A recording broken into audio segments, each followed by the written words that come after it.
Soy Diego Núñez del Hospital Brigham de Boston y de la Universidad de Harvard, y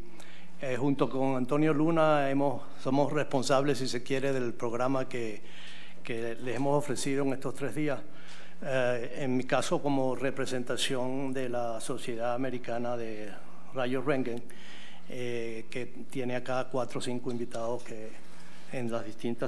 distintas áreas de la especialidad. Pensamos que incluir infecciones de los senos paranasales era un tema importante. En general, es una condición muy frecuente y la imagenología o el diagnóstico por imágenes juega un papel fundamental en establecer la extensión de la enfermedad y a ayudar a clarificar. Hay muchos términos que se usan para definir el espectro de enfermedades de los senos paranasales, pero es importante que consideremos que el término rinosinusitis es probablemente más apropiado, ya que la mayoría de estas condiciones en cualquiera de sus etapas comienzan por una inflamación, una infección de la mucosa nasal. Y en general es muy prevalente, muy frecuente. Se estima, dependiendo también de si es primavera, invierno, etcétera, que el 16% de la población general puede estar afectado en alguna forma por inflamación de los senos paranasales, creando, y es una de las causas más frecuentes de inasistencia al trabajo en los Estados Unidos, con un costo que se ha calculado en $12,5 millones. Pero lo que queremos concentrarnos hoy es más bien en cuál es la contribución del diagnóstico por imágenes en este diagnóstico tan importante, ayudándonos a detectar, a localizar y ver cuál es la extensión del proceso, e igualmente en qué casos vamos a establecer algunas guías para el tratamiento y cuál puede ser, y quizás lo más importante, el compromiso de estructuras críticas y las complicaciones de la enfermedad paranasal que muchas veces le escapan al clínico en el reconocimiento inicial. Yo quiero enfocar el tema con 5 variantes, las cuales yo pertenezco también al Comité de Criterios de Uso Apropiado de Modalidades Diagnósticas del American College, específicamente en esta área de la enfermedad paranasal. Y estas son los 5 variantes clínicos que hemos considerado para ver cómo, uno para definir y otro para entender cuál puede ser el valor de la imagen y el método más apropiado. En primer lugar, tenemos la rinositis aguda no complicada. Después, un grupo de entidades que tienen en común la recurrencia o la forma crónica de rinosinusitis y que en algún momento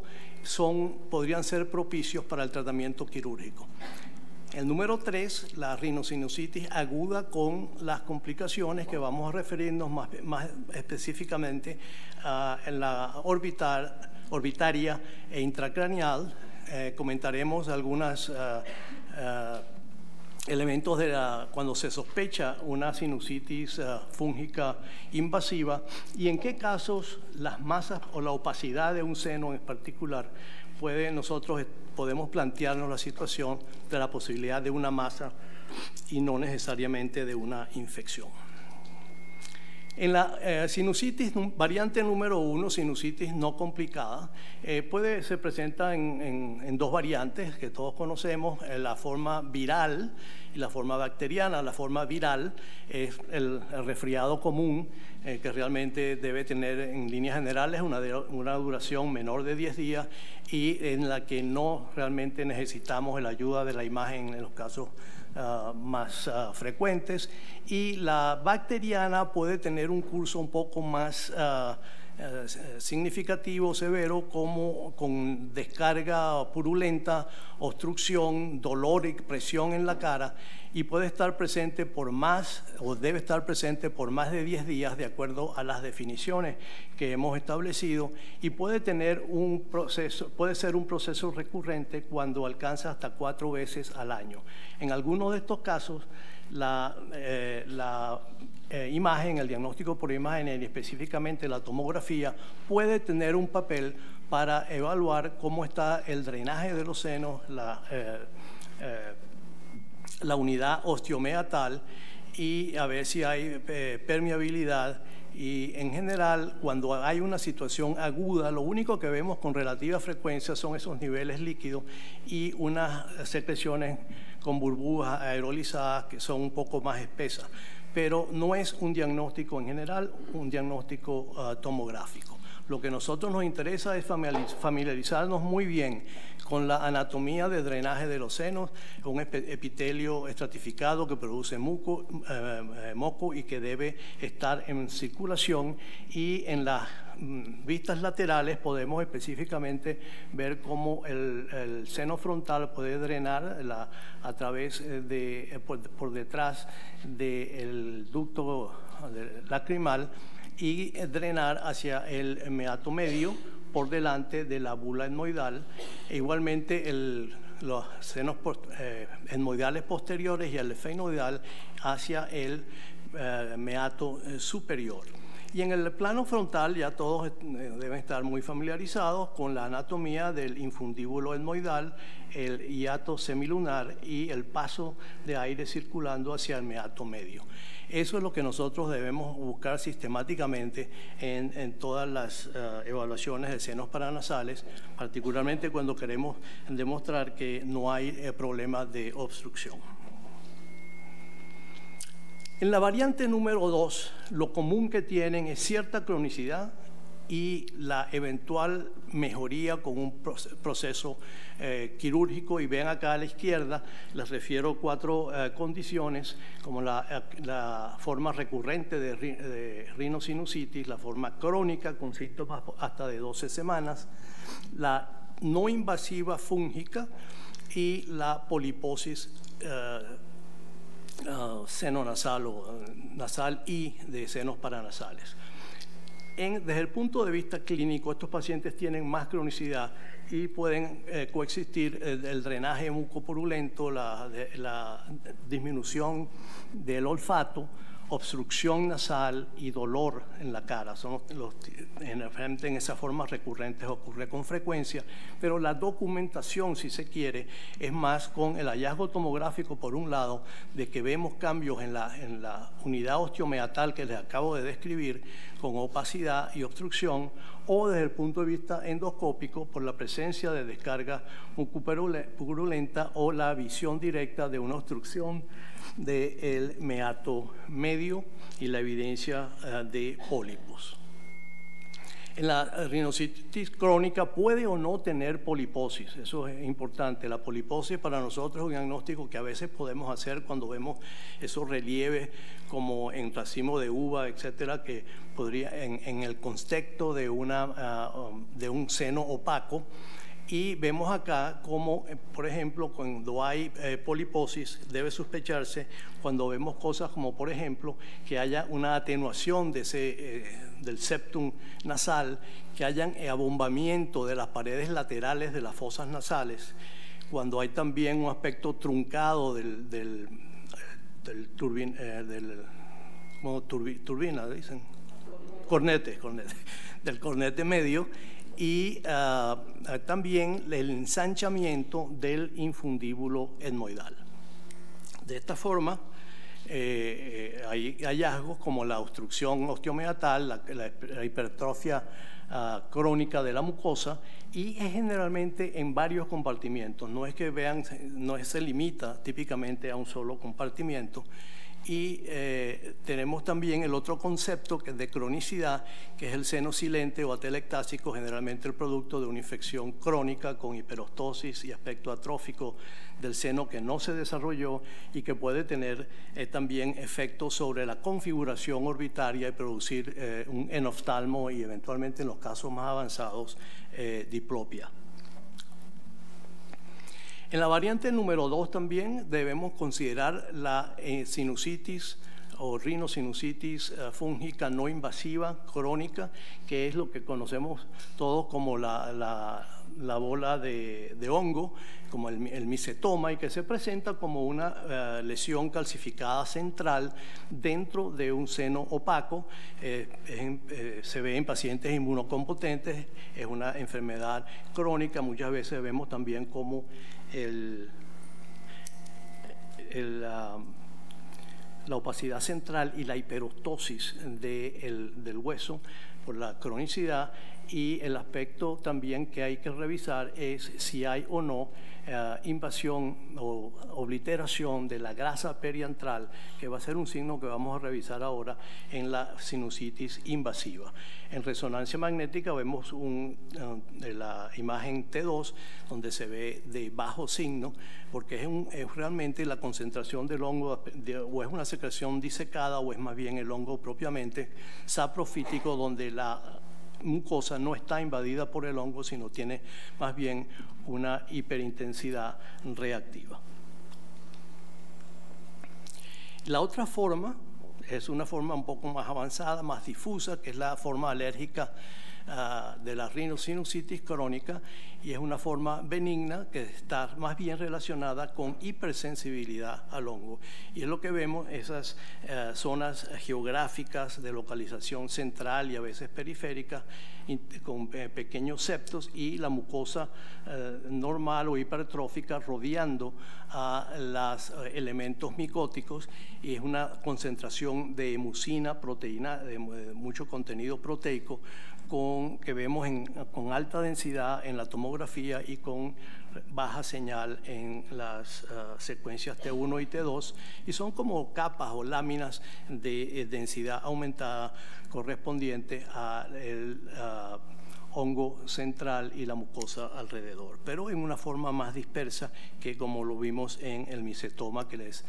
enseñé inicialmente. Fíjense de nuevo otros ejemplos con zonas centrales de mucina alérgica. Generalmente lo describen los otorrinos como una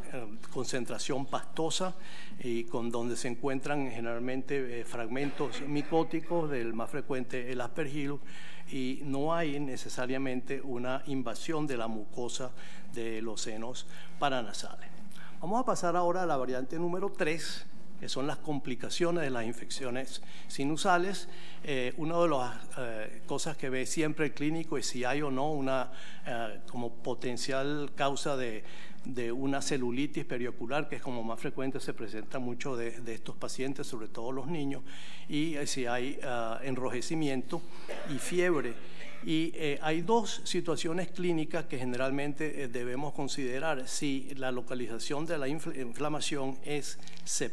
preseptal o si está por detrás del septum orbitario. Porque cuando está por detrás del septum orbitario, ellos tienen también algunos fundamentos clínicos, como son la presencia de limitación de la motilidad ocular. Eso para ellos es una cosa importante, donde puede ser la manifestación de una extensión de la infección por detrás del septum retroseptal.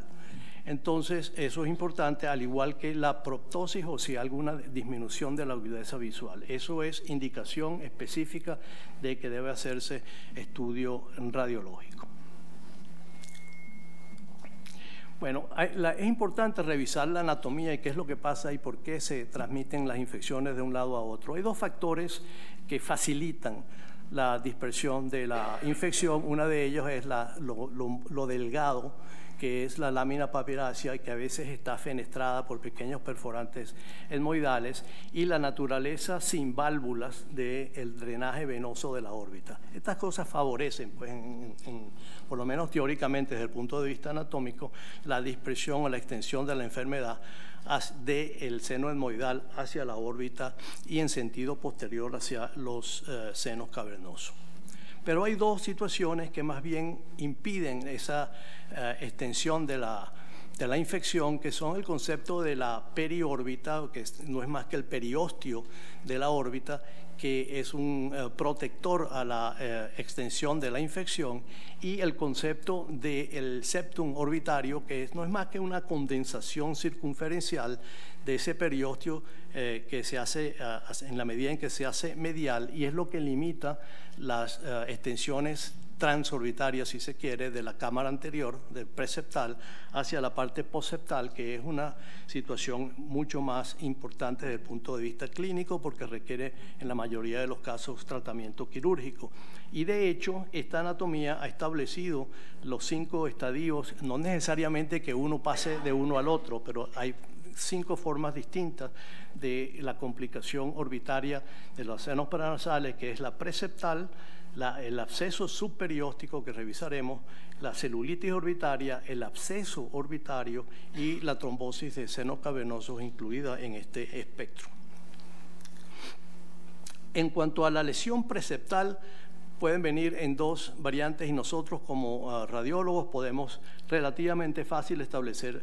esta diferencia. Fíjense el caso de arriba donde vemos que los senos paranasales o etmoidales están normales, bien aireados, allí no hay una infección realmente importante. Sin embargo, este niño se presenta con enrojecimiento del párpado inferior y hay un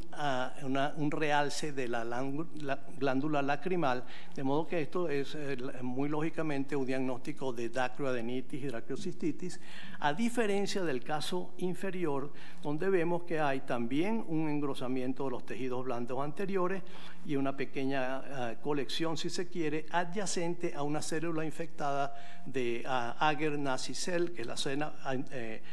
etmoidal más anterior y que lo vemos también muy bien en la reconstrucción lateral. Y el concepto importante en estos casos es también la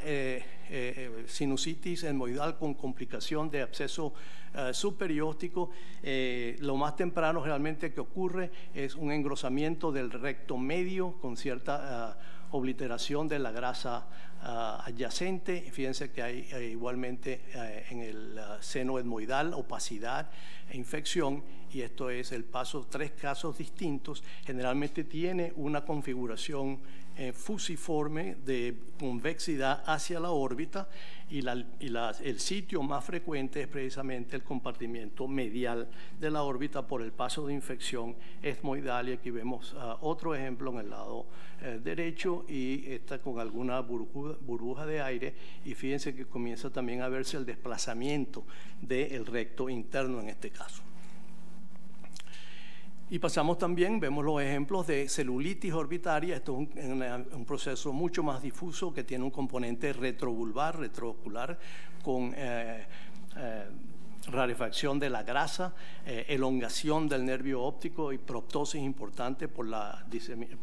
extensión de la infección, al igual que el caso inferior donde les mostramos un absceso intraorbitario con restricción de la difusión. Como les decía, esto no necesariamente es que uno pasa de uno a otro. Puede manifestarse de una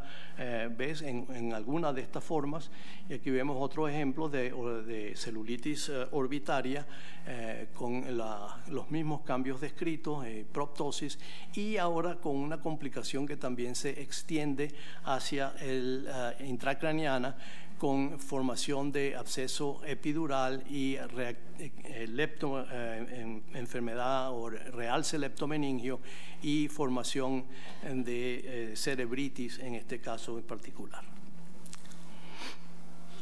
Con esto podemos pasar también a las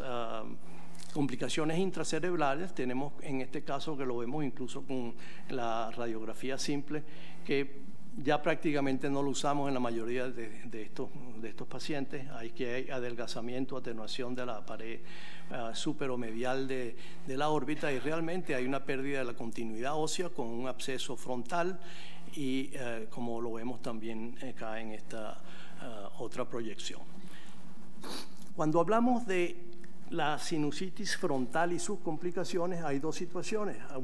Puede complicarse hacia la pared anterior y se forma ese absceso fluctuante frontal que ha sido descrito como el puffy tumor,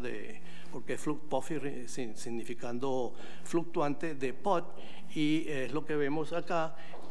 en la parte frontal, donde ha habido una transgresión o dehiscencia de la tabla externa del seno frontal y pasa a formar un absceso de los tejidos blandos, absceso de POD. Y en el caso contrario, cuando hay una dehiscencia o pase de la infección en sentido intracraneal, entonces tenemos todas las variantes de posibilidades de hasta incluso una osteomielitis y la formación de colecciones epidurales, subdurales, y como en este caso que va hasta la línea media, la reflexión de la dura, y las zonas, las complicaciones de cerebritis y formación de absceso cerebral. como lo vimos en este caso, que se presenta con trastornos de la memoria y fiebre de una evolución de varios días. Y fíjense que hay un ejemplo de edema vasogénico, y lo que estamos realmente viendo acá es un proceso de cerebritis ya con confluencia en el T2 y la presencia de una infección del seno frontal, que es la causa de esa masa en realce leptomeningio y efecto de masa sobre el ventrículo. De modo que una masa cerebral puede ser la primera presentación de una sinusitis complicada, y esto el residente inicialmente no se había fijado, no había hecho buena evaluación de la ventana ósea, y había una dehiscencia también, que entonces nos hizo conectar las dos situaciones de una sinusitis con lesión del lóbulo frontal al mismo tiempo. Otro caso, más allá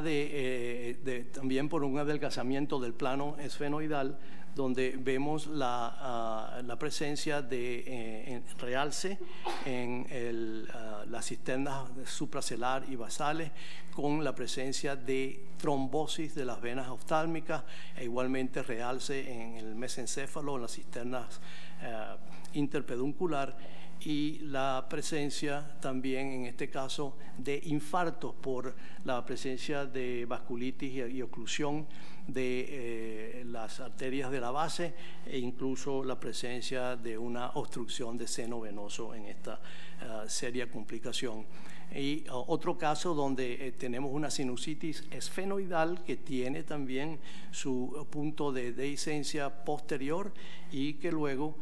se presentó con un pequeño absceso epidural a nivel del clivus superior, y lamentablemente con una hemorragia subaracnoidea masiva que estuvo determinada por la ruptura de un pseudoaneurisma infeccioso secundario a esa brecha que hubo en esa sinusitis esfenoidal, y esto tomó un tiempo de unas 3-4 semanas hasta que se presentó con la hemorragia subaracnoidea fatal. La variante número 4 es la sinusitis invasiva, y en esto ya también Carlos habló de algo, es la infiltración como signo, la infiltración de la grasa alrededor del antro maxilar, y tenemos acá un buen ejemplo de ello. Fíjense el lado normal y cómo esta lesión sinusal tiene paso a la grasa periantral, como lo vemos también acá, y la importancia de reconocer este hallazgo también en este otro paciente donde vemos la infiltración de la grasa. Esto quiere decir que la forma se hizo invasiva. Puede estar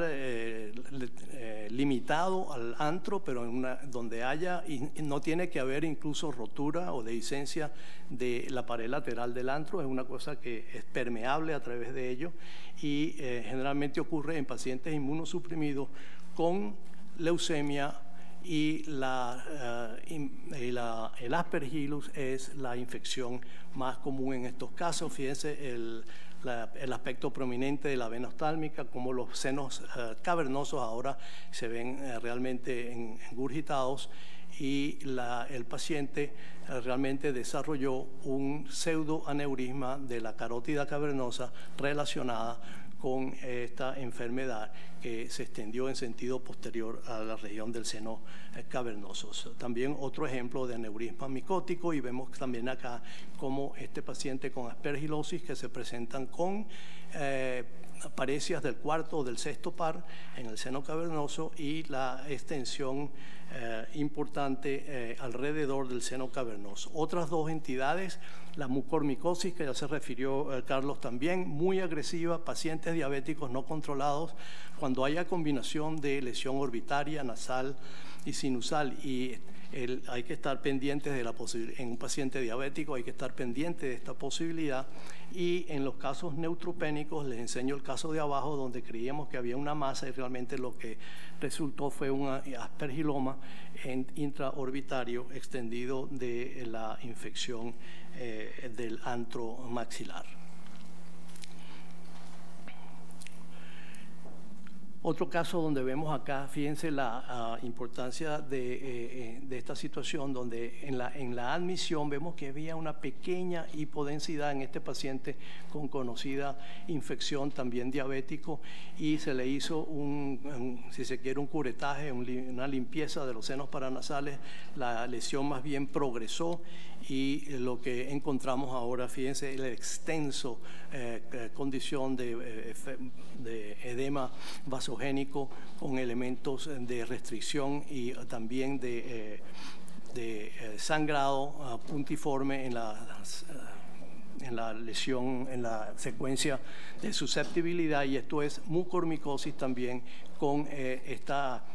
significativa lesiones vasculares segmentarias que en aspecto en Rosario, que le son muy características porque, como ya hablábamos, afectan predominantemente el endotelio. Y para terminar, en menos de 5 minutos, quería hacerle la observación de que a veces la obstrucción no viene necesariamente por una infección, pero se presenta en la tomografía cuando la hacemos como una opacidad de uno de los senos, y pueden haber algunos elementos que debemos tener muy en cuenta. Uno es la expansión, que entonces debemos plantearnos la posibilidad de que exista una lesión tipo mucocele, como lo vemos en este caso, que tiene también un comportamiento bastante variable en la resonancia magnética, pero este caso, como se presentó de una vez con disminución de la agudeza visual más o menos brusca, se le hizo la resonancia en primer término, se hizo el diagnóstico de un mucocele muy probablemente en esta paciente de 9 años, y luego se le hizo la tomografía, pero nótese que buscamos en los archivos y había habido un par de años antes una infección del seno esfenoidal, incluso con nivel líquido, que no fue totalmente tratada, y la complicación fue el mucocele. Hay algunos de localización frontoetmoidal que son muy importantes porque con frecuencia se va a presentar como alguno de los síndromes o de seno cavernoso o de apex orbitario o de nervio óptico puramente, dependiendo de qué elemento comprime, como lo vemos en el caso superior, la compresión del nervio óptico en el canal. Véanlo acá acintado con respecto al lado izquierdo por este pequeño mucocele, e igualmente la presencia de uno frontoetmoidal que se extiende a la hendidura esfenoidal superior y nos produce un síndrome de fisura orbitaria superior. Los mucoceles realmente no tienen realce, pero en algunos casos se infectan, como en este caso, y puede haber realce periférico. Y una palabra de advertencia, si se quiere, ven este caso, por ejemplo, donde vemos que parece el borde medial que está como muy abombado en forma de uvas, etcétera, y asociado a una hiperostosis con un pequeño protrusión, en este caso, que es lo que llaman un cono focal. ¿Cuál es el diagnóstico acá? Es bastante, aparentemente no frecuente, pero sí patognomónico de si ven estos aspectos cerebriforme acá, que es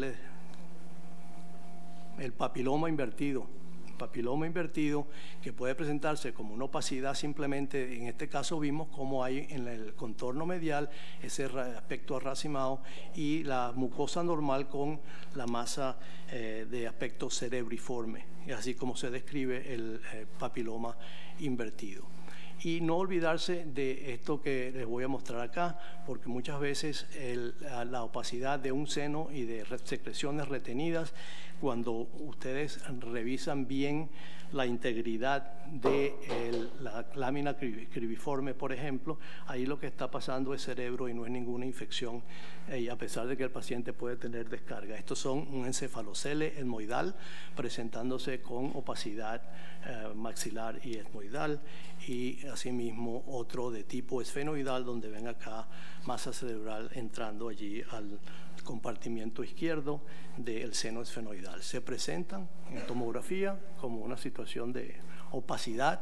y hay que revisar muy bien la ventana ósea en estos casos.